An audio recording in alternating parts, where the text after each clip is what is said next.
अस्सलाम वालेकुम, आप फेस टू फेस देख रहे हैं। मैं हूं मोहम्मद अकबर बाजवा। मैं हूं Shahzad Hussain Bhatt. Welcome to the show. हम सबसे पहले तो ये कि मतलब after a week now that we are meeting, इस दौरान डोनाल्ड ट्रंप साहब अमेरिका के 47वें सदर बन गए हैं।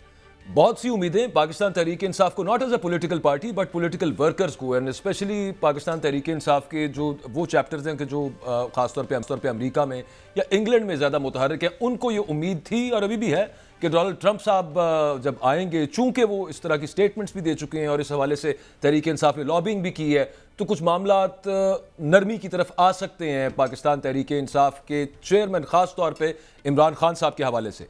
उसके अलावा हम पिछले 2-1 हफ्ते से देख रहे थे, जब से बुशरा बीबी साहिबा की रिहाई हुई, तो उसके बाद ये चहमगोइयाँ थी कि अब चूंकि उनको कानून के मुताबिक एक मामला चला है और मज़ीद किसी केस में गिरफ्तार नहीं किया गया, तो शायद पसे पर्दा कोई बात ही चल रही है। इमरान खान साहब भी अहम शख्सियात के नाम लेने से या फिर ज़रा तल्ख अंदाज में नाम लेने से गुरेज कर रहे थे, लेकिन कल एक तो मिलने नहीं दिया गया पाकिस्तान तहरीक इंसाफ के सियासी रहनुमाओं को। कुछ वकला की मुलाकात अलबत्ता ज़रूर हुई इमरान खान साहब से, और फिर उसके बाद जो स्टेटमेंट्स सामने आई, जो उन्होंने बात की वहाँ पे, उसमें एक दफ़ा फिर कुछ लहजे में तलखी इमरान खान साहब के नज़र आई है, जिससे ये लगता है कि अगर तो कुछ चीज़ें बैकड्रॉप में चल रही थी तो अब शायद उस तरह से नहीं है मामलात, क्योंकि उसके साथ ही साथ उन्होंने ये भी बात क्लियर की कि डोनाल्ड ट्रंप के अमेरिका में बरसरे इख्तदार आने से कोई उम्मीद नहीं पाकिस्तान तहरीक इंसाफ को या इमरान खान साहब को कि वो जेल से बाहर आ जाएंगे। उनका ये कहना था कि खुद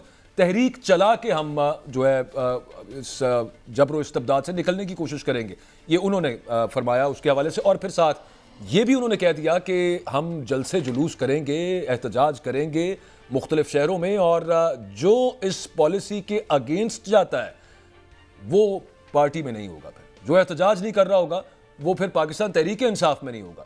इसके अलावा बहुत सारी बातें उन्होंने अदलिया के हवाले से की, 26वीं आईनी तरमीम के हवाले से बातें की, और फिर जेल में क्या उनको सहूलियत हैं या नहीं है उस हवाले से बातें की। हमारे साथ प्रोग्राम में शुएब शाहीन साहब मौजूद होंगे, उससे इस सब मामलात के ऊपर बातचीत करेंगे। शुएब साहब, अस्सलाम वालेकुम, आवाज़ आ रही है आपको?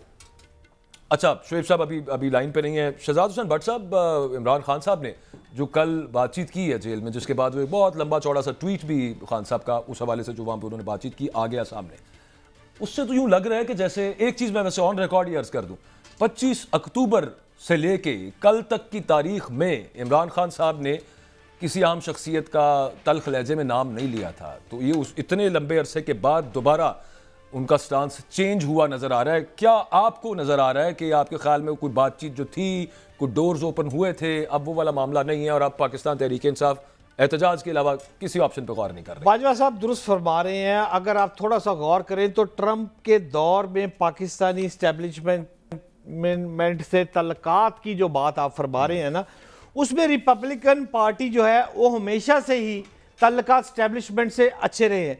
अगर आप गौर करें, अमरीकी सदर रेगन, बुश जूनियर, फिर ज़ियाउल हक का राब्ता रहा, फिर अमरीकी बुश रिपब्लिकन पार्टी से इनका तल्लक है। अच्छा, दूसरा पॉइंट यह है कि अफगानिस्तान की जंग जब हुई तब अमरीका का मुफाद था, उस वक़्त इमरान खान भी बहुत अजीज़ था। अब अमरीका की प्रॉब्लम जो मुझे समझ आती है कि जमहूरियत अजीज़, इंसानी हकूक, ये सारी बातें आप अपनी जगह पे, जब अमेरिका का मुफाद नहीं होता, अफगानिस्तान की जंग खत्म हो जाती है, तो फिर बाजवा साहब सारी बातें खत्म हो जाती है। सवाल यहां पर यह है कि अब मैं तो इस जर्नलिज्म की मुझे तो समझ ही नहीं आ रही कि ये सोशल मीडिया पे चल क्या रहा है। अहम बात है वो जिस दिन डोनाल्ड ट्रंप साहब अमेरिका के सदर यानी कि कंफर्म हो गया था, बन गए हैं ओवरवेलमिंग मेजॉरिटी के साथ, 277 सीटें, अब तो खैर उससे बढ़ चुकी हैं। जब ये आ गया कि 270 जो चाहिए इलेक्टोरल वोट्स सदर बनने के लिए वो उन्होंने हासिल कर लिए, तो ख्वाजा आसिफ साहब, हमारे वजीर दिफा, वो टीवी चैनल पे बैठे हुए थे और उनसे बातचीत यही इसी हवाले से सवाल हुआ। तो मैं आपको ये अर्ज़ करूं कि ख्वाजा आसिफ साहब कहने को ये भी कह सकते थे कि नहीं जी ऐसी कोई बिल्कुल बात ही कोई नहीं है, हम तो मानेंगे ही नहीं या यूं नहीं होगा। उन्होंने ये आगे से कहा दो चीज़ें बड़ी इंपॉर्टेंट। उन्होंने कहा कि एस्टेब्लिशमेंट अमेरिका में भी बड़ी ताकतवर है, वहाँ पर मामला चलाती है, और साथ उन्होंने ये बात भी की शहजाद हुसैन भट्ट साहब कि ये देखना होगा, सोचिए जरा इस बारे में कि आपके वजीर दिफा कह रहे हैं कि पहले देखते हैं 10-15 दिन में क्या कोई ऐसा मैसेज आता है, नहीं आता। यानी कि उनको भी ये नहीं है बिल्कुल आउटराइटली वो इसको डिनाई कर सकते थे, नहीं किया उन्होंने डिनाई। तो एक हिसाब से मैं हुकूमत की बात कर रहा हूं और मैं वजीर दिफा की बात कर रहा हूं, तो आप समझ रहे हैं मामला कि इतना भी नहीं है कि बिल्कुल ही टोटल है ही कुछ नहीं सब मामले के अंदर। देखिए, अगर आप जरा गौर करें ना ट्रंप के ऊपर कि ट्रंप क्या शख्सियत क्या है। ट्रंप हमेशा जब जीतता है तो एक नारा देता है। पिछली दफा उसने एक नारा दिया कि जो अफगानिस्तान की जंग को खत्म करूंगा, अमेरिकी फौज के अफगानिस्तान से इनखला का नारा लगाया। दूसरा साथ कहा चीन की मसूआत पर टैक्स लगाऊंगा। दोनों वायदे उसने पूरे किए। इस दफा अब फिर ट्रंप आया, अब उसने क्या नारा लगाया, जनाब मैं जंगें पूरी दुनिया में खत्म कर दूंगा, लिबनान इसराइल चंद घंटों में रोक सकता हूं, रशिया भी मेरा यार बैठाया हुआ है, रशिया को कहूंगा यूक्रेन की जंग भी यूं बंद करा दूंगा। अब ये नारा उसका बिका है, बयानिया अच्छा है। सवाल यह है कि इस वक्त सबसे पहले ट्रंप की अपनी सूरत हाल क्या है, उसकी अमेरिका की मौशियत अपनी क्या है, उसकी पहली प्रायोरिटी क्या है। नहीं, प्रायोरिटी उनकी अमेरिका है। उसकी वजह यह है कि अमेरिका फर्स्ट का नारा, कि सबसे पहले अमेरिका। आपको याद है यहाँ पे भी एक दफा एक दौर में परवेज मुशर्रफ साहब ने पाकिस्तान फर्स्ट, सबसे पहले पाकिस्तान, ये नारा लगाया था उन्होंने। अच्छा, ये नारा डोनाल्ड ट्रंप ने भी वहां पे लगाया।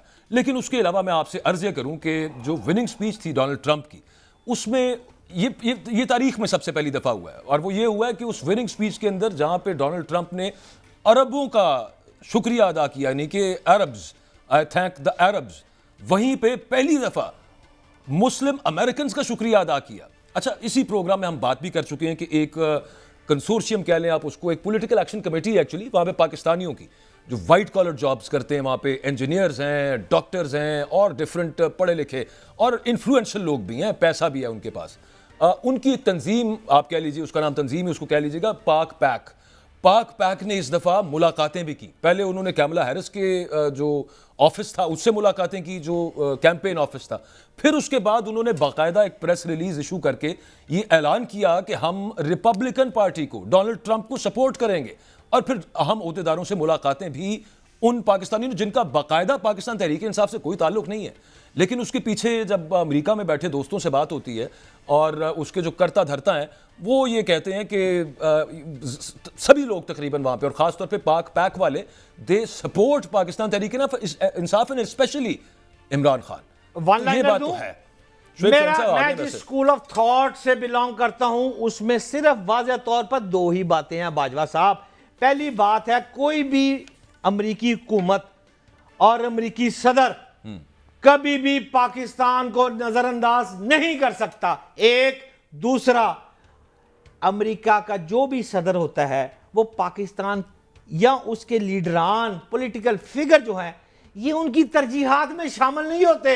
चलें, उनके फौज और एस्टेब्लिशमेंट से तल्लुकात गहरे होते हैं। ट्रंप के से पहले जो मैंने आपको वो पेंटागन वो सारा सीक्वेंस देख लें, बिल्कुल हमारे एस्टेब्लिशमेंट के पेंटागन के साथ बड़े पुराने तारीखी ताल्लुकात हैं, वो अपनी जगह पे सब मामला। लेकिन at the very same time, जो प्रोग्राम के आगाज में भी मैंने बात की थी नाजरीन, कि पाकिस्तान तहरीक इंसाफ को एज अ पॉलिटिकल पार्टी, हम बात कर रहे हैं तहरीक इंसाफ के वर्कर्स की, सपोर्टर्स की, कारकुनान की, ऑफिशियली जो वर्जन है, जो खुद इमरान खान साहब, कि वो कोई तवक्को नहीं लगा के बैठे हुए कि डोनाल्ड ट्रंप उनके लिए कोई रिलीफ का सबब बनेंगे। खैर, शोएब शाहीन साहब ने हमें ज्वाइन कर लिया है, सीनियर लीडर पाकिस्तान तहरीक इंसाफ।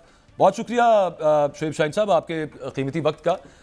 मैं शुरू के अंदर एक बात इससे हट के जो एक कर रहा था वही सवाल आपके सामने रखता हूँ कि एक कुछ चहमगोइयाँ शुरू हो चुकी थी, कुछ अजम्पशंस थी, कुछ अज्यूम किया जा रहा था कि कोई पसे पर्दा बातचीत हल्की फुल्की मामला सिमटने की तरफ हैं पाकिस्तान तहरीक इंसाफ एंड एस्टेब्लिशमेंट के। आपकी पार्टी के लीडर्स ने भी कुछ ऐसी स्टेटमेंट्स दी, नेमली सलमान अकरम राजा साहब ने, जो सर्विसेज चीफ्स की मुद्दत मुलाजमत में तोसी हुई है, उस पर पहले ये कहा कि ये इंटरनल मैटर है, फिर उसके बाद ही हैड टू रिवर्ट बैक, वो उन्होंने वापस ले लिया। और फिर इमरान खान साहब ने 25 अक्टूबर के बाद से लेके कल तक की तारीख में कोई हार्श स्टेटमेंट नहीं दी थी अहम शख्सियात के बारे में, लेकिन कल फिर उनकी स्टेटमेंट नजर आई जिससे एक तासुर उभरा है कि कुछ जो चल भी रहा था पीछे अब वो नहीं है, इट्स ऑफ। क्या मामला सर? देखें, ये सिर्फ प्रिजम्पशन और एजम्पशन थी, जैसे आपने कहा मफरूजे थे। ऐसी कोई बात ना कभी थी, ना कभी है, ना कभी होगी। ठीक, इसलिए कि डीले करने वाले तो या लंदन में बैठते हैं या दुबई में जाते हैं या वो सिरे महल पहुंचते हैं। इमरान खान ने पाकिस्तान में रहना है, पाकिस्तान की सियासत करनी है और पाकिस्तानी अवाम ने उनको अपनी 3/4 मेजॉरिटी दे दी। आज ट्रंप की पूरी दुनिया में जीत का जश्न मनाया जा रहा है। उसकी आप पॉपुलैरिटी देखें, आप परसेंटेज कर सकते हो, 2%, 5%, 10% ज़्यादा होगी। ठीक। यहाँ सिचुएशन ये थी कि वो जेल में था, उसका नाम लेने पे पाबंदी है, उसकी तस्वीर चलाने पे पाबंदी है, उसको बल्ले का निशान नहीं मिला, उनके कैंडिडेट्स को इंडिपेंडेंट डिक्लेयर किया, या वो अंडरग्राउंड थे या जेलों में थे, और उसके बावजूद उनसे जिस तरह नॉमिनेशन फॉर्म छीने गए, जिस तरह उनको उठाया गया, जिस तरह पर्चे दिए गए, उसके बावजूद 1-1 लाख वोट की लीड से वो लोग जीते हैं। मेरे समेत मैं यहाँ इस्लामाबाद की सीट जीत के बैठा हूँ। जब जो मुल्क जमहूरियत पे यकीन रखते हैं, जो रूल ऑफ लॉ पे यकीन रखते हैं, वो उस तरह तरक्की करते हैं, जो आपने अमेरिका की सूरत हाल देख ली। जो मुल्क जमहूरियत को दफन करते हैं, अपने पॉपुलर लीडरशिप को जेलों में डाल के, उनके लोगों को पॉलिटिकल विक्टिमाइज करके, रूल ऑफ लॉ को वायलेट करके, लोगों पे तशद्दुद करके, वकीलों को अपने दफ्तरों से उठा के, पार्लियामेंटेरियंस को पार्लियामेंट हाउसेस से नकाब पोशों के जरिए उठवा के, लोगों की चादर चार दीवारी की पामाली करके, लोगों की बीवियों को उठा के, लोगों के बच्चों को उठा के, लोगों की 100 साला वालदा को उठा करके जिस तरीके से ये कानून साजी और आइन साजी हो रही है, तो ये मुल्क तरक्की करने वाले मुल्कों में नहीं हुआ करते। तो यही फ़र्क है, ये असल फ़र्क है। आप अपने मुल्क की जड़ें खोखली कर रहे हैं। आपका जो नौजवान है ब्रेन ड्रेन के जरिए मुल्क से बाहर भाग रहा है, ठीक है, और जो आपका सरमायादार है पैसा लेके मुल्क से बाहर जा रहा है। श्वेत साहब ठीक है। अच्छा, आप ये फरमा रहे हैं कि किसी किस्म की ये बात इसमें कोई सदाकत नहीं है कि कोई राब्ता था या पीछे बैक चैनल कोई डिप्लोमेसी कह लें या कोई राब्तों का आगाज हुआ था। एग्जैक्टली 3 दिन पहले 5 तारीख को इसी टाइम पे रऊफ हसन साहब ने एक टीवी चैनल पे बातचीत करते हुए ये फरमाया कि एस्टेब्लिशमेंट के साथ रूटीन की एंगेजमेंट है। ये 3 दिन पहले फरमाया है। एक तरफ सलमान अकरम राजा साहब की एक स्टेटमेंट वो रिट्रैक्ट कर रहे थे, ये रऊफ हसन साहब एक तरह की बात कर रहे हैं, दूसरी तरफ आपके लीडर्स कहते हैं कि कोई मामला, लेकिन उसमें कंफ्यूजन पैदा होती है ना, इसी वजह से फिर ये प्रिजम्पशंस जन्म लेती हैं। तो मैं आपसे पूछना चाह रहा हूं, कोई ऑफर हुई आपको, कोई बातचीत की? चले बातचीत की नहीं, कोई आपको कहा होगा ये मान लो तो यूं हो जाएगा, कोई इस तरह की चीज है? पहली बात तो ये है कि रऊफ हसन साहब ने किस कंटेक्स्ट में बात की है मेरे नॉलेज में नहीं है। बिल्कुल किसी किस्म का कोई राब्ता, किसी किस्म की कोई इंगेजमेंट, कोई राब्ता, किसी किस्म की कोई बात नहीं। अच्छा। हाँ, अगर आप ये तस्वर करें कि हमारा चीफ मिनिस्टर अगर किसी फंक्शन में बैठा है, वहाँ पब्लिक फंक्शनरीज और भी बैठे हुए हैं, और वहाँ कोई गुफ्तगू या बातचीत हुई है मुल्क के मामलात के हवाले से, तो उसको हम ये तस्वर कर लें कि ये इंगेजमेट है, इट इज नॉट। तो लिहाजा मैं तो उसको इंतहाई काबिल एहतराम शुएब भाई बानी पीटीआई की बहन अलीमा खान साहबा ने मीडिया को बताया है कि कप्तान साहब ने फरमाया है कि वक्त आ गया है, अब हमें कुर्बानी देना होगी। खान की तरफ से गाइडलाइन तो सामने आ गई। कल सवाबी में भी पीटीआई पावर शो कर रही है, पीटीआई तहरीक चलाने के लिए तैयार है। और क्या इन हालात में डू एंड डाई की पॉलिसी अगर हम पीटीआई अपनाती है तो आप क्या समझते हैं, इससे पीटीआई को मजीद नुकसान नहीं होगा? ये वक्त है इस वक्त डू एंड डाई का? देखें, पीटीआई कल अपना लाहेअमल, फाइनल लाहेअमल इंशाल्लाह देने जा रही है, और उस हवाले से हमारी स्ट्रेटेजी मुकम्मल तौर पर तैयार है। वो हम कल आपको बताएंगे, और उसके जो कॉन्सिक्वेंसेस हैं और जो क्या उसके फ़ायदे हैं और क्या मामलात हैं, और जो हमने जो लाहेअमल दिया है उसके बारे में कल ही डिस्कस करेंगे, मेरा ख्याल है, बजाय आज बात करने के। कल उसका बाकायदा ऐलान हो जाएगा? जी, कल इंशाल्लाह अनाउंसमेंट होगी। ठीक है। आप कुछ फरमा रहे थे सर?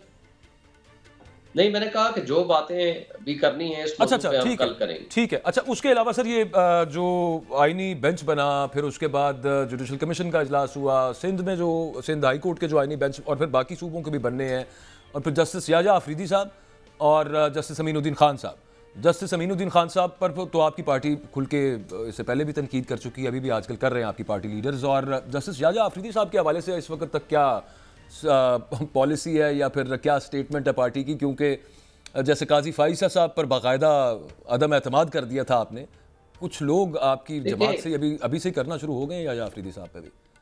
देखिए, पहली बात तो ये है कि हमारी ये एक्सपेक्टेशन है, हमारी ये तवक्को है और हमारा मुतालबा है कि 26वीं आईनी तरमीम के ऊपर फुल कोर्ट बिठाई जाए, ताकि वो इसके प्रॉज एंड कॉन्स के बारे में और इसकी जो कॉन्स्टिट्यूशनलिटी है उसके बारे में डिसाइड कर पाएँ। क्योंकि जो आईनी बेंच बनाया गया है वो तो बाई प्रोडक्ट है ऑफ दिस इम्प्यून्ड कॉन्स्टिट्यूशनल अमेंडमेंट का। यही तो वो मुतनाज़ा है, उस तनाज़े को वो कैसे हल करेंगे, वो तो उसके बेनिफिशरी है। तो जब फुल कोर्ट बैठेगी वो डिसाइड करेगी, क्योंकि ये दुनिया में कभी ऐसा नहीं हुआ कि ऐसा बेंच बनाया जाए और ऐसा एक कमीशन बनाया जाए, या पार्लियामेंटेरियंस में की तादाद या अपने गवर्नमेंट एग्जेक्टिव की तादाद बढ़ा करके वो फैसला करें कि बेंच कौन सा होगा और कौन ठीक। सा बेंच कौन सा केस सुनेगा। इस तरह का दुनिया में कोई मिसाल नहीं मिलती। तो लिहाजा ये इंडिपेंडेंस ऑफ जुडिशरी के ऊपर हमला है, ये कॉन्स्टिट्यूशन के बेसिक स्ट्रक्चर और बेसिक फीचर के खिलाफ है। तो मेरा ख्याल है कि इसके ऊपर फुल कोर्ट बैठ के पहले तय करे, फैसला करें और उसके बाद फिर कोई मामला आगे चले। बिल्कुल ठीक है, और बिल्कुल ठीक है। आज भी बहुत से पॉलिटिकल लीडर्स ने belonging to different political parties आज एक कॉन्स्टिट्यूशनल पिटिशन या एक सुप्रीम कोर्ट में 26वीं आईनी तरमीम के खिलाफ पिटिशन आज दायर की है। और जो बात कर रहे हैं शोएब शाहीन साहब के फुल बेंच बैठे, तो इसकी बाबत भी कुछ इन्फॉर्मेशन पहले आई थी कि बैठना था, लेकिन कुछ थोड़ा सा लेट हो गया। वैसे अगर देखा जाए ये तो तब की बात थी जिस वक्त ये 26वीं आईनी तरमीम मंजूर हुई थी। बहुत शुक्रिया शोएब शाहीन साहब आपके कीमती वक्त का। एक ब्रेक के बाद वापस आते हैं।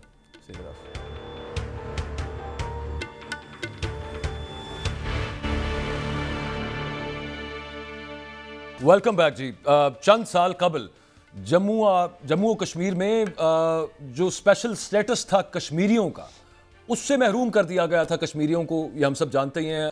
आर्टिकल 35 ए और आर्टिकल 370 को मुअत्तल किया गया था, सस्पेंड किया गया था। अच्छा, उसके बाद इंटरेस्टिंगली कश्मीर के अंदर इंडिजिनसली पहले तो इल्ज़ाम पाकिस्तान पे लग जाता होता था कि पाकिस्तान पुष्टपनाही कर रहा है, यहाँ पे हुर्रियत पसंदों की सपोर्ट ज़रूर करता है पाकिस्तान, लेकिन वो जो दहशतगर्दी का इल्ज़ाम था, मैं उसकी तरफ इशारा कर रहा हूँ कि वो मामला नहीं। इंडिजिनसली खुद अपने तौर पर कश्मीरियों ने जो स्ट्रगल की उन आर्टिकल्स को बहाल करवाने के लिए और जो जबरो इस्तबदाद का मुकाबला किया, वो काबिल तहसीन है और उसकी जितनी तारीफ़ की जाए वो कम है। अब हुआ यूं कि कश्मीर असम्बली में चूंकि अब मेजॉरिटी में गवर्नमेंट इस वक्त Kashmiris who are sons of the soil वो वहां पे मौजूद हैं, तो एक रेजोल्यूशन पास हुई कि बहाल किया जाए आर्टिकल 370 को। और ये बड़ी बुनियादी सी बात है, वो ये कि जिस किसी भी डेमोक्रेसी के अंदर, बी इट पाकिस्तान और बी इट इंडिया इवन, वहाँ पे एक जिस एरिया के हवाले से वो ख़ास बात होती है, उस मखसूस असेंबली का उसको पास करना ज़रूरी होता है। और ये रेजोल्यूशन बहुत इंपॉर्टेंट है। और अगर भारत का अदालती निज़ाम फ़ाल है, जो कि भारत बड़ा दावा करता है सबसे बड़ी जमहूरियत होने का, और ये कहने का कि जनाब हमारे तो कोर्ट्स बड़े आज़ाद हैं और सब मामला है, तो फिर इस आर्टिकल को भी बहाल होना चाहिए। हुआ कुछ यूँ कि वहाँ पर majority Kashmiris who are in favour of an independent Kashmir, उन्होंने जब ये रेजोल्यूशन पेश किया, तो जो बीजेपी के अरकान वहाँ पर मौजूद थे, उन्होंने एक वहाँ पे हुल्लड़बाजी की, एक केओस मच गया कश्मीर असम्बली के अंदर, और फिर हाथापाई भी हुई, उनको बाहर निकाल दिया गया। और दाद देनी पड़ेगी वहाँ पे कश्मीरियों को कि उन्होंने ये बड़ी कामयाबी के साथ ये रेजोल्यूशन पास भी किया, और आगे अभी तक मजीद वो डटे हुए हैं इस हवाले से कि इसकी बहाली तक वो अपनी ये जद्दोजहद जारी रखेंगे। अच्छा, उसके अलावा हुर्रियत रहनुमा यासीन मलिक साहब ने तिहाड़ जेल में हैं और वहाँ पे उन्होंने भूख हड़ताल कर रखी है। उनकी तबीयत के हवाले से भी, उनकी नासाजी तबाह के हवाले से ख़बरें अच्छी नहीं हैं। और ये मतलब ये भारत का इमेज पूरी दुनिया के अंदर, दुनिया को पता चलना चाहिए कि इंडिया कर क्या रहा है वहाँ पर, और किस तरह से अपने आप को फिर सबसे बड़ी जमहूरियत, खुद ही सेल्फ प्रोक्लेम्ड सबसे बड़ी डेमोक्रेसी करार दे देते हैं। मिसाल मलिक साहब हमारे साथ मौजूद हैं, हुर्रियत रहनुमा यासीन मलिक साहब की अहलिया हैं। थैंक यू वेरी मच मिसाल मलिक साहबा। सबसे पहले तो हम सबको ये बड़ा कंसर्न है, आपने भी चंद रोज़ पहले इस पर बात की थी, ये फरमाइएगा कि अभी लेटेस्ट इन्फॉर्मेशन क्या है, यासीन मलिक साहब की तबीयत कैसी है? उनके हवाले से जो हम खबरें सुनते हैं वो बड़ी परेशान करने वाली हैं, आप बेहतर बताइए इस पर ज़रा। देखिए, अब 8वां दिन होने को आ रहा है। 1 नवंबर को उनकी भूख हड़ताल शुरू हुई है शाम के टाइम में, और अभी तक उनकी कंटिन्यू कर रही है। हालांकि उनकी कल जो मेरी अपनी सास से बात हुई थी मॉर्निंग के टाइम में, तो उनकी एक फ्यू सेकंड्स के लिए उनकी वीडियो पे उनकी बात कराई गई यासीन साहब के साथ। तो उन्होंने खुद बताया कि 2 लोग उनको उठा के लेकर आ रहे थे, और जब लेकर आए हैं उनको तो वो बोल नहीं सकते थे, वो बिल्कुल ही सेमी अनकॉन्शियस थे, और वो बस ये कह रहे थे कि मेरे टेस्ट सारे ख़राब आए, बहुत ख़राब आए, and anything can happen to me. और वो फिर उसी वक्त वो फेंट हो गए। तो उसके बाद जो अगली खबर आई है दिल्ली हाई कोर्ट की तरफ से, जो हमने पिटिशन की है कि उनको हेल्थ की बेसिस के ऊपर उनको फ़ौरन मेडिकल केयर दी जाए, उनको लाइफ सेविंग ड्रग्स नहीं दी जा रही, उनके जो अपने प्रैक्टिशनर हैं मेडिकल के हार्ट के जो उपिंदर कोल साहब हैं उनको इजाज़त नहीं है और उनको वहाँ पे कोई जो अद्वियात नहीं पहुँचाई जा रही है। और he is a chronic heart and kidney patient, एक दिन भी ऐसे पेशेंट को दवाई ना दी जाए तो वो तो कोलैप्स कर जाते हैं। तो आई डोंट नो, एक्सेप्शनल उनके अंदर एक फायर और विल है अपनी कौम के लिए ज़िंदा रहने की कि वो अभी मौजाती तौर पे ही इज़ अलाइव। अभी हमें कोई ख़बर नहीं है कि उनको हॉस्पिटल अभी तक नहीं भेजा गया है। तो एक बहुत ही एक हमारे एज अ फैमिली के लिए एक बहुत बड़ी क़यामत है, क्योंकि आखिरी जो उनकी हुई है उसमें तो वो बात भी नहीं कर सके। मेरी सास से बहुत दुरुस्त फरमा रही हैं मिशाल मलिक साहबा। इस वक्त पूरा मुल्क आपके साथ है। जो हालत है यासीन भाई की वो बहुत वाकई अजीत वाली बात है। लेकिन सवाल मैं आपसे ये पूछना चाहता हूँ कि मकबूजा कश्मीर में मोदी की जो पार्टी बीजेपी है उसको शर्मनाक शिकस्त हुई है और मकबूजा कश्मीर असम्बली ने मकबूजा कश्मीर की खुसूसी जो हैसियत है उसके खात्मे का बिल और आर्टिकल 370 की बहाली की करारदाद मंजूर कर ली है। अब पूछना ये चाहता हूं कि नरेंद्र मोदी तो वाज़िया कह रहा है कि दुनिया की कोई ताकत 370 को बहाल नहीं कर सकती। आपसे ये जानना चाहता हूं कि क्या इस एक्ट से मकबूजा कश्मीर की खुसूसी हैसियत जो है वो बहाल होगी? कोई भारत पर दबाव बढ़ेगा? कोई ये बर्फ पिघलेगी? क्या समझती हैं? इतना बड़ा काम हमारे शेर जवानों ने किया कश्मीर असेंबली में, उसका क्या रद्द अमल है? देखें, this is the most disempowered assembly in the history of जो पपेट जम्मू कश्मीर की असेंबलीज बनती हैं, क्योंकि सारा का सारा जो एक्चुअल कंट्रोल है वो गवर्नर के पास है। और बीजेपी ने खुलेआम थ्रेट किया है कि हम एक पैरेलल गवर्नमेंट चलाएंगे और ऑलरेडी वो वहां पे चला रहे हैं थ्रू देयर गवर्नर। मगर जो सबसे इंपॉर्टेंट बात है इन फासिकल इलेक्शन जो 10 साल के बाद हुए हैं कि जो असल सेंटिमेंट है कश्मीरियों का आज़ादी का और रिजेक्ट करना, जो मोदी ने आर्टिकल 370 और 35A की एब्रोगेशन की थी, उसका कोई टेकर नहीं है। वहां पे आपने देखा जो मार कुटाई भी हुई है, सजाद लोन भी सारे ये लोग लीड कर रहे थे इसके अंदर। तो ये वो एम्बिग्विटी भी निकल गई है वंस एंड फॉर ऑल कि कश्मीरी क्या चाहते हैं। कश्मीरी अपना स्टेटहुड और रिवर्सल चाहते हैं आर्टिकल 370 35A, और अपना जो उनका जो मेन उनका राइट है, बर्थ राइट है यूएन की करारदादों के मुताबिक, वो है यूएन की रेजोल्यूशंस हक़ खुद इरादियत। तो ये एक दफ़ा फिर दुनिया के सामने आ गया है कि किसी भी किस्म की ये अपनी तरफ से डिसीजंस लें, यूनिलैटरल डिसीजंस लें, कश्मीरियों को डिसएम्पावर करें, चाहे वो आर्टिकल 370 35A की एब्रोगेशन की सूरत में, चाहे इन डीलिमिटेशन की सूरत में, चाहे वो इन फासिकल इलेक्शंस। मगर फैक्ट ऑन ग्राउंड है कि हुर्रियत का जो सेंटिमेंट है कश्मीरियों की अपनी आइडेंटिटी और शनाख्त का, वो किसी सूरत जो है दुनिया को नजर आ गया कि जिस तरह मोदी ने कोशिश तो की है अपनी तरफ से 15 वहां पे डिप्लोमेट्स को लेके जाके वहां पे दुनिया को दिखाना कि जी हम इलेक्शंस करा रहे हैं, वो इलेक्शन जो 10 लाख हिंदुस्तान की फौज के नीचे हुए और जो वहां पे 15 से ज्यादा इंटेलिजेंस एजेंसीज के नीचे और काले कवानीन में, और हमारी जो डेमोक्रेटिक वॉइसेस थी वो सारी जेलों के अंदर हुर्रियत की लीडरशिप बंद थी। तो जिन जिन खानदानों ने या जो जीते भी हैं वो भी सिर्फ इस सिंपैथी से जीते हैं कि अवाम को उन्होंने वादा किया है कि हम ये रिवर्स कराएंगे, और अगर इन्होंने नहीं पूरा किया अपनी तरफ से तो लोगों ने इनको बिल्कुल सोशल बॉयकॉट कर देना, क्योंकि इनका सर्वाइवल ही नहीं है। अवाम की डेमोक्रेटिक वॉइस ही हक़ खुद इरादियत की है। अच्छा, तो ये हमारी फिर पता है दुनिया के सामने कि कोई भी ऐसे होकस पोकस चीजें नहीं चल सकती। 1 नवंबर से यासीन मलिक साहब भूख हड़ताल पे हैं। दिल्ली हाई कोर्ट ने, जिसका आपने भी जिक्र किया, प्ली की हुई थी, आज उन्होंने ऑर्डर भी इशू कर दिया है जेल हुकाम को कि उनका बाकायदा ट्रीटमेंट करवाया जाए और एम्स जो अस्पताल है वहाँ पे या फिर वहाँ से करवाया जाए, दिल्ली में करवाया जाए या फिर जम्मू कश्मीर में करवाया जाए। आपको क्या उम्मीद है, जमात को भी और आपको भी, क्या दिल्ली हाई कोर्ट का हुक्म माना जाएगा? जी जी, आई डोंट नो, जनवरी में भी इस तरह ऑर्डर आया था तो चंद घंटों के लिए इनको हॉस्पिटल ये ले गए थे, और इनका मेटालिक हार्ट फेल्ड है। शहजाद साहब को भी पता है कि पिछले मतलब कोई 30 इयर्स पुराना इनका मेटालिक हार्ट वेल्व लगा हुआ है, क्योंकि इनको जहर दिया गया था जेल में, और उसके बाद से लेकर ये मशीन दिल में चल रही है और अभी एक्सपायर्ड हो गई है 5 सालों से। इनके जो असल डॉक्टर हैं वो भी कश्मीरी पंडित हैं, डॉक्टर उपिंदर कोल, वर्ल्ड रिनाउंड कार्डियोलॉजिस्ट हैं, कश्मीरियों का वो फख्र है। उन तक को इजाजत नहीं गई, वो जहां प्रैक्टिस करते हैं, चाहे वो दिल्ली में करें चाहे वो कश्मीर में, he needs to be with his cardiologist अगर हमने उनकी जान बचानी है इस वक्त। इट इज नॉट जस्ट कि उनको जो मेडिकेशन दी जाए, आखिरी सवाल है मेरा छोटा सा आपसे, एडमिट किया जाए।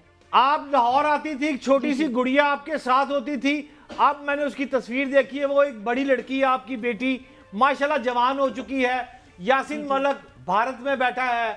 ये सारी चीजें कहाँ हैं? इंसानी हकूक के चौधरी, वो लंबरदार पूरी दुनिया के कहाँ हैं? क्या कह रही हैं, क्या देख रही हैं? ऐसे ही सब चलता रहेगा? बिल्कुल शहजाद साहब, जो बात आप करें, इंटरनेशनल ह्यूमन राइट्स की ऑर्गेनाइजेशन पूरी दुनिया में पैलेस्टाइन कश्मीर में खुलेआम जेनोसाइड हो रहा है। हम सिर्फ बॉडी बैग्स और लाशें ही ले रहे हैं। बच्ची आपकी गोद में होती थी जब वहां प्रेस कॉन्फ्रेंसेस होती थी उस जमाने से लेकर अब तक। बाप के लिए वो तरस गई है, उसने एक ही चीज की है कि मेरे बाप को बचाया जाए। और अभी भी जो लेटर लिखा है इंडियन ऑपोजिशन लीडर को, वो सिर्फ इसलिए लिखा है क्योंकि मोदी से हमें कोई उम्मीद नहीं है। और जो ये बयानात राहुल गांधी देते रहे अपने जलसों में कि हम कश्मीरियों को लाइक नहीं करते, हम उनसे मोहब्बत करते हैं, तो हम लेट्स सी कौन सी वो मोहब्बत है जब पुराने जो वादे थे यासीन साहब के साथ और कश्मीरी कौम के साथ, जिसमें इनके ग्रैंडसन जो थे गांधी के, राजमोहन गांधी, और मैंने इस लेटर में सबके नाम लिखे, एक्सपोज किया है कि जिन जिन लोग ने जेलों में आके, जिसमें यूके के, यूएसए के, यूरोप की ममालिक के सीनियर मोस्ट स्टेट डिपार्टमेंट के और लोग और जो डिप्लोमैट्स आते थे जेल में, कि यासीन साहब पुरअमन तहरीक चलाएं जिन्ना की तरह और गांधी की तरह, तो दुनिया उनकी सुनेगी। इसमें मैंने सारे जो कांग्रेस के भी लीडर से उस जमाने के, यूपी के सोचें गवर्नर उस जमाने के, और 94 की मैं बात कर रही हूं, और जो गवर्नर थे आंध्र प्रदेश के, और रिटायर्ड चीफ जस्टिस, मतलब इस लेवल के लोगों ने आके यासीन साहब से बात की और इंटरनेशनल एस्टैब्लिशमेंट ने। मगर आज वो फांसी घाट के पास खड़े हुए हैं, भूखे प्यासे, उनको टॉर्चर किया जा रहा है एक तरह से। मतलब कि इतना भी क्या बात है कि एक प्रिजनर को, जिसके जेनीवा कन्वेंशन के वो सिग्नेटरी है हिंदुस्तान, कि वो एक दवाई के पीछे जो है एक बंदे को जिंदा लाश बना दिया है उन्होंने। बहुत हैपलेस और बहुत ही तशवीशनाक सूरत हाल है। एक जाली टेरर फंडिंग केस में यासीन मलिक साहब को उम्र कैद की सज़ा सुनाई गई। फिर उसके बाद वो जेल में हैं 7-8 दिन से, 1 नवंबर से लेके अब तक वो भूख हड़ताल पे हैं। तबीयत उनकी कैसी है, तिब्बी मामलात क्या हैं, वो आपने सुने। दिल्ली हाई कोर्ट ऑर्डर भी कर चुकी है जेल अथॉरिटीज़ को भी, हुकूमत को भी, कि उनका खातिर खा इलाज करवाया जाए। लेकिन मामला कुछ यूँ है कि ये फिर अगेन दुनिया की सबसे बड़ी जमहूरियत खुद को क्लेम करने वाले हाई कोर्ट का ऑर्डर नहीं मान रहे, और जो जेल में तबीयत खराब है यासीन मलिक साहब की, अमल नहीं किया जा रहा हाई कोर्ट के ऑर्डर्स पर कि उनका बाकायदा और प्रॉपर ट्रीटमेंट करवाया जाए। एक ब्रेक लेते हैं छोटी सी, वापस आएंगे हमारे साथ।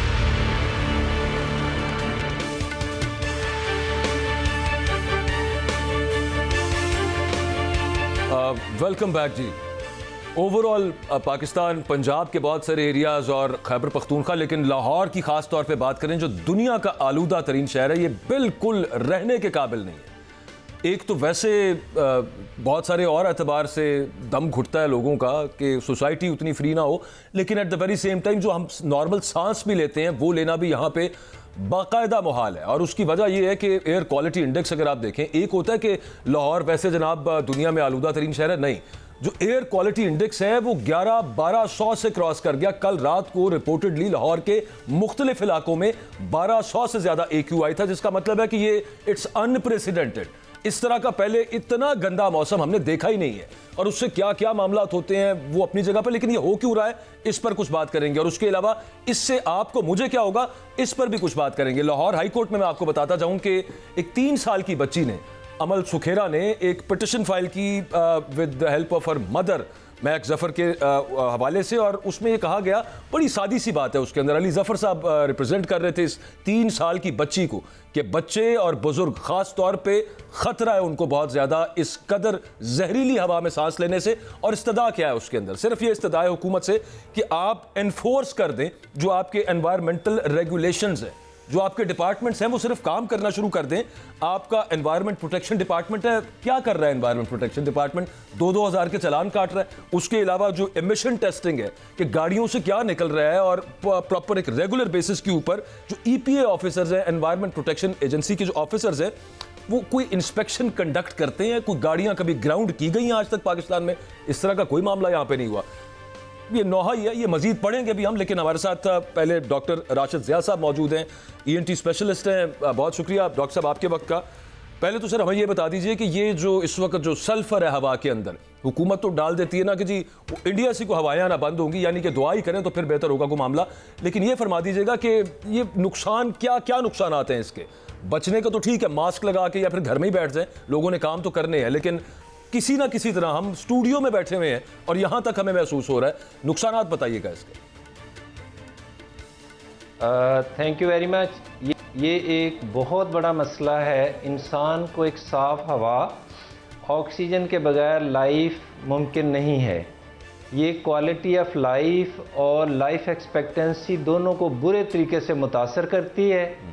इससे हमारा डे टू डे की रूटीन लिविंग डिस्टर्ब हो रही है। इससे हमारी आंखें, नाक, गले के अलावा लंग्स भी इफ़ेक्ट होते हैं। जी जी। ये आपने बजा कहा कि छोटे बच्चों में 5 से 6 साल के बच्चे छोटे और बुज़ुर्ग ज़्यादा अफेक्ट होते हैं। वो लोग जिनको सांस के मसाइल ऑलरेडी हैं, ब्रोंकाइटिस है, दमा रहता है, शुगर अनकंट्रोल्ड है, ब्लड प्रेशर है, ये हमारी हवा में ऑक्सीजन का तनासब काफ़ी हद तक डिस्टर्ब हो चुका है। इसमें ख़ास तौर पे कार्बन और सल्फ़र के पार्टिकल ऑक्साइड की सूरत में इंसानी सेहत को, इंसानी नर्व्स को, इंसानी टिश्यूज़ को बुरे तरीके से डैमेज करते हैं। जहर है ना डॉक्टर साहब ये, और ये अंदर जाके करता क्या है, ये ज़रा नाज़रीन को बताइएगा। ये चीज़ें हमारी नर्व्स को, हमारी सांस की नालियों को बुरे तरीके से डैमेज करते हैं। आप इसका सिर्फ एक मिसाल लें कि इसमें जो सिर्फ कार्बन मोनोऑक्साइड जो धुएं से एमिट होती है, स्मोकिंग करने वाले के साथ भी हो रही है, जलाने वाले चीज़ों से भी होती है। एमिशन को तो हम टोटली रोक सकते हैं। ये ग्रे लंदन और ब्राउन लॉस एंजलिस हो चुका, लेकिन उन्होंने चंद सालों में ये इसको ख़त्म कर लिया, आलमोस्ट मिनिमाइज़ किया। ये हम जिस तरह हम एक ज़िंदा कौम हैं, ग्रेट इंस्टीट्यूशंस हैं, हम सिर्फ 2-3 काम कर लें कि एमिशन रोकते हैं। जिस तरीके से हमने वार फुटिंग पे ये कोविड को बिल्कुल ख़त्म किया है, कंट्रोल किया है, लाइफ को बेहतर किया है। आपकी बात बिल्कुल दुरुस्त है। मैं सिर्फ जानना ये चाह रहा हूँ कि ये सल्फर जो आपके अंदर जाता है वो जाके क्या करता है, रिएक्ट क्या करता है? वो मतलब वो कैंसरस हो सकता है, वो अंदर जाके आपके लंग्स को क्या नुकसान पहुंचाता है, आंखों को, कार्बन और नाइट्रोजन के ऑक्साइड कंपाउंड्स हमारी बॉडी में ऑक्सीजन की कैरियर सिस्टम को रोक देते हैं। अच्छा। कार्बन मोनोऑक्साइड जो कार्बन की सबसे बुरी शक्ल है, ये 200 गुना से भी ज़्यादा हीमोग्लोबिन के साथ, रेड ब्लड सेल के साथ अटैच हो जाती है और सांस लेने में दुश्वारी फील होती है। आप कैसे जैसे धुएं और मिट्टी के तूफान में अटे हुए हैं। सही। उसमें आपकी परफॉर्मेंस, इरिटेशन, ब्रेन की इरिटेशन बढ़ जाती है। इससे मेरे भाई हमारी नर्व्स डैमेज होती हैं और in the long run certainly इसमें को कार्सिनोजन मौजूद हैं। आप जो सल्फर कह रहे हैं, ये ज़्यादा डीजल और डीजल की गाड़ियाँ और डीजल के इंजन आलमोस्ट शहरों से दूर शिफ्ट होने चाहिए। एमिशन आलमोस्ट रोका जा सकता है। ये सल्फर जहाँ पे भी था वहाँ पे कैंसर वाले पेशेंट की तादाद बहुत ज़्यादा हुई है और इसको 100% रोका जा सकता है। और ये कार्बन, नाइट्रोजन और सल्फर के जो ज़रात हैं ज़्यादा एडल्टेड ऑयल में भी आते हैं, चीज़ें आने से भी आते हैं, ज़्यादा हमारी गाड़ियाँ, व्हीकल, इस पे सर्टनली सही बात है कि एमिशन रोका जा सकता है। इंतहाई काबिल एहतराम डॉक्टर साहब, आप जो फरमा रहे हैं, हमें बात आपकी कुछ समझ आ रही है कि आप फरमा रहे हैं कि सल्फर डाइऑक्साइड है, हाइड्रोजन है, अमोनिया गैस है और 276 केमिकल्स जो हैं वो स्मोक के ज़रिए अमेजिश का खदशा है। यहाँ तक तो बात हम आपकी एग्री हैं। हम आपसे 2 बातें पूछना चाहते हैं। पहला सवाल तो ये है कि हिफाजती इक़दाम अब हमें क्या करने चाहिए, एक, और दूसरी मेरी आखिरी बात, क्या आप समझते हैं कि स्मोक लाहौरियों को मार डालेगी और हमारी जो उम्र है वो इस स्मोक की वजह से कम हो रही है? ये 2 बातों पर आप टेक दे दें सर। ये दोनों चीज़ें बिल्कुल आप ठीक कह रहे हैं। क्वालिटी ऑफ लाइफ भी डिस्टर्ब हो रही है, एक्सपेक्टेंसी ऑफ लाइफ भी कम हो रही है, लेकिन हमारे पास एक्सपोजर टाइम कम होना चाहिए। अपने नाक को, गले को और हाथों को बार बार पानी से धोया जाए और जब भी आप घर पहुँचें ज़रूर स्टीम ले लें, लंबा बाथ ले लें और ऑफिस में जब भी आप बैठे हैं पानी के सिप्स लेते रहें and behave like Japanese and Chinese. Warm drinks थोड़े से ज़्यादा लें और सोते हुए वार्म ड्रिंक लाइक दूध का कप एक ज़रूर ले लें। इन दिनों में प्लीज़ हर बंदा चिल्ड चीज़ें, आइसी चीज़ें, ज़्यादा स्पाइस, इसको रोक दें। इससे हम काफ़ी हद तक बच सकते हैं। लेकिन इक्वली ज़रूरी है कि इस मौसम में is a best time to go for the flu vaccine. ये अमेरिका जैसे कंट्री में हर बंदे को फ्लू वैक्सीन इस सीज़न में लगता है और साल में 2 दफ़ा लगता है। हम चलें एक दफ़ा सारे लोग फ्लू वैक्सीन ज़रूर लगवाएं, ख़ास तौर पे बच्चे और एडल्ट्स जो एज 65-60 से ज़्यादा है। कोल्ड फ्लू का वैक्सीन शॉट्स अवेलेबल हैं, ये अमेरिका के मेक के हैं, WHO वेरीफाई हैं। ये लगवाने से भी काफ़ी हद तक हम इससे तदारक कर सकते हैं। बिल्कुल ठीक है, बहुत शुक्रिया, थैंक यू वेरी मच। और कीमती वक्त हमें दिया। बात यही हो रही थी शहजाद भट्ट साहब, वही बच्चों को और बड़ों को, बुजुर्गों को, मतलब ये सबसे ज़्यादा मुतासिर करती है। एंड अगेन वो बड़ी सादा सी बात जो आपने भी की कि ये तो उम्र कम करने वाली, उम्र घटाने वाली बात है इस वक्त जिस हवा में हम सांस ले रहे हैं। और एक है कि हार्मफुल, एक है वेरी हार्मफुल। उसके बाद जो कैटेगरी है ना, मतलब वो है हैजर्डस, जिसको आप किसी भी AQI एयर क्वालिटी इंडेक्स पे जाके देख लीजिए। जो इस वक्त लाहौर का मामला है, और पंजाब हुकूमत क्या कर रही है, वो कह रहे हैं जी इंडिया से आ रही है, हवाएं चल रही हैं, हवाएं बंद नहीं होंगी, हम क्या करें इस मामले का। बाजवा साहब आप दुरुस्त फरमा रहे हैं, जो पंजाब हुकूमत कह रही है इंडिया से हवाएं आ रही हैं। अच्छा, 2 बातें कर लेते हैं। एक बात कर लेते हैं, ये इंडिया की हवाएं और पंजाब हुकूमत की फेवर में कर लेते हैं, और दूसरी जो उनके अगेंस्ट जाती है, दोनों में आपको पेश कर देता हूं, खुद नाजरीन और आप फैसला कर लें। पहली बात तो इस तरह कर लें कि आप पंजाब में 2 करोड़ 50 लाख छोटी बड़ी गाड़ियां रोजाना चलती हैं। 8 करोड़ लीटर रोजाना सड़ता है। 9 करोड़ डीजल रोजाना जलता है, इस्तेमाल होता है। जबकि लाहौर में 45 लाख मोटरसाइकिल जो है और 45 लाख छोटी बड़ी गाड़ियां जो है वो कार्बन मोनोऑक्साइड और नाइट्रोजन हवा को तहलील कर रही हैं हवा में। अच्छा, अब ये सूरत हाल है, इंडिया से आ रही है। ये सारी बातें तो चले पंजाब हुकूमत की, बाजवा साहब मान लेते हैं, लेकिन छोटा सा 2 मिनट की बात आपको करूंगा। अगर आप गौर करें, इस वक्त मैं मानता हूं CM पंजाब मरियम नवाज साहिबा बीमार हैं, और मुझे उनकी बीमारी का पता है, वो वाकई बीमार है, वो बैरून मुल्क गई हैं। मियां मोहम्मद नवाज शरीफ साहब बीमार हैं, वो बैरून मुल्क गए हैं। यार माहौल, 1 मिनट दे देना, मेरा कसूर बता दें यार। माहौलियात का जो मिनिस्टर है वो कहां है? मरियम औरंगजेब कहां चली गई है? क्यों चली गई है? Who will be responsible? जिम्मेदार कौन है ये बताएं मुझे पहले। उस्मा बुखारी की मिसाल ले ले, वो चली गई है उम्रे पे, वजीर आला जिम्मेदार है इसके। देखें, नहीं वजीर आला जिम्मेदार, चीफ एग्जीक्यूटिव, बट साहब चीफ एग्जीक्यूटिव होता है, वो चलेगा। चीफ एग्जीक्यूटिव जो होता है ना, एक मुल्क का हो चाहे वो उसका एक सूबे का हो, जिम्मेदारी बहरहाल उसकी होती है। Buck stops with the final authority, सादी सी बात है। और देखें, एनवायरमेंट प्रोटेक्शन एजेंसी है, एनवायरमेंट प्रोटेक्शन डिपार्टमेंट है और ट्रांसपोर्ट डिपार्टमेंट है। कोई व्हीकल्स की आपने कभी देखा है कि इमिशन टेस्टिंग हो रही हो यहाँ पे, या फिर आपने ये देखा है कि उनको कोई फिटनेस सर्टिफिकेट के बगैर उनको सड़कों पे ना आने दिया जा रहा हो, या आपने ये देखा है कि उनको ग्राउंड किया जा रहा हो? किसी को कुछ नहीं किया जा रहा। 2000 रुपए के चलान से हुजूरे वाला कुछ नहीं होता। इसी जहरीली हवा में आप सांस लेते रहेंगे और ये डालते रहेंगे हमेशा। इंडिया से आ रही है। बात ये है, जो आपने फिगर्स दिए ना, मैं आखिरी बात कर रहा हूं सिर्फ, ये फिगर्स मैं अभी गूगल से निकाल के ना, लंदन के, लॉस एंजलिस के, पेरिस के, इससे ज्यादा आपको दे देता हूं कि वहां पे इससे ज्यादा डीजल बर्न हो रहा है, वहां पे इससे ज्यादा गाड़ियां चल रही हैं,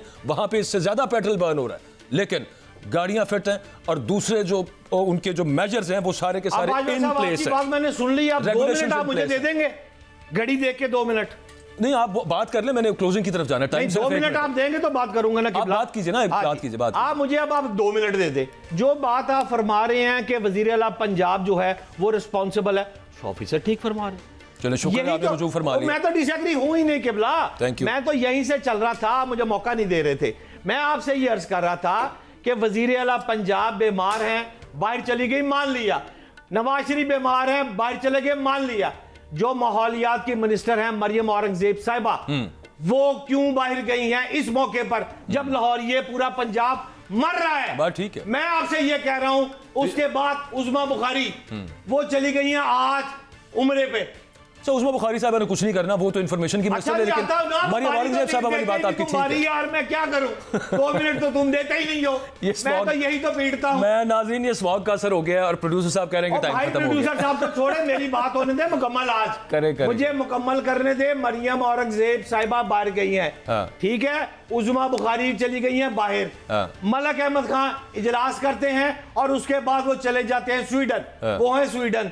अगली मिसाल लें, लॉ मिनिस्ट्री, CNW का मिनिस्टर सोहेब अहमद भरत और हजूर अनवर, उसके पास सूबाई वजीर कानून का जो होता है वो सिर्फ एक्टिंग है।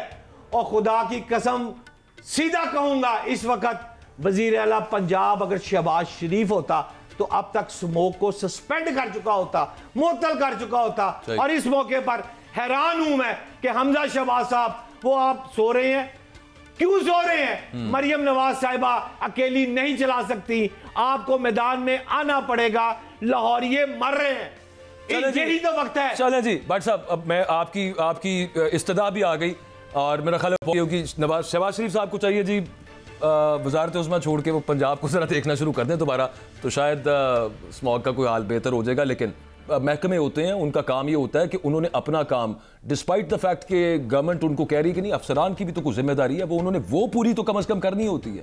वो कहाँ पर है हमें उसका भी नहीं पता, लेकिन हम इस जहरीली स्मॉग के रहमो करम पर हैं। अल्लाह ताला हम पे रहम करे। जो सूरत हाल भट्ट साहब बता रहे थे सारी बाहर निकले हुए हैं, वहाँ पर तो ठीक हवाएं आ रही है, लेकिन हम यहाँ पर क्या करें? बस जो आज हाई कोर्ट ने ऑर्डर जारी किया है कि इदारों को कहा कि यार आपकी जो रिस्पॉन्सिबिलिटी कम अज़ कम वो पूरी करें, वो पूरी होगी तो कुछ बेहतरी भी आ जाएगी। प्रोग्राम देखने का बहुत शुक्रिया। अल्लाह हाफ़िज़।